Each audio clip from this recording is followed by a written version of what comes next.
direction. Before we get to our main story, let's do everyone's favorite segment, OK No K, student debt in America. Well, here are some guesses from Harvard students.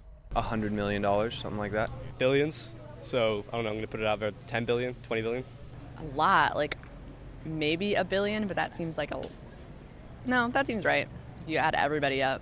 About $1 billion? Yeah. What if I told you it was $1.2 trillion? Oh my God. That is so much more than I thought it would be. I would be very amazed. You know what? I had a feeling it was $1 trillion, but I felt silly saying it. Don't worry. If you feel silly just thinking it, think about how bad it is that our country actually owns it. That's right. It's not billions or millions, although I'd like to live in his world.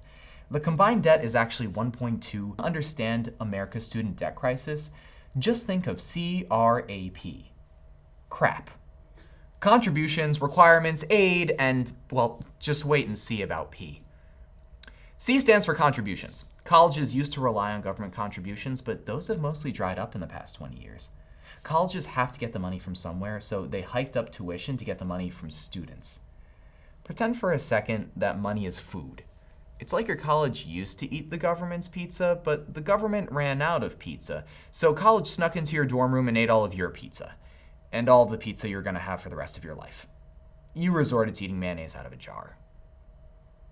Normally you just ask, why don't colleges decrease their services? Ha! Great question! That takes us to our next crappy letter, which is R. R stands for requirement. No, not the room of requirement.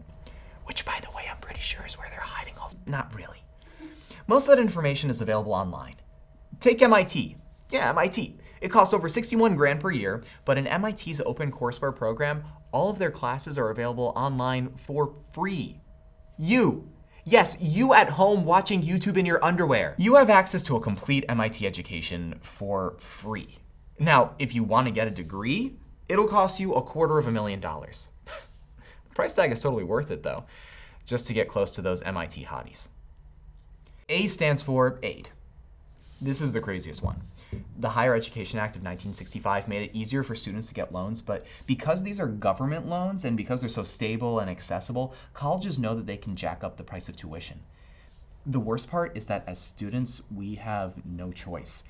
If we want to be viable in the job market, we need a degree. And if we want a degree, we need to get into soul-crushing debt. It's like Annie told Daddy Warbucks. You need a degree, so borrow. Ignore all of the debt and all the sorrow. You're only a day away from crippling bankruptcy and an oversaturated job market and having no quantifiable skills because you decided to major in public policy.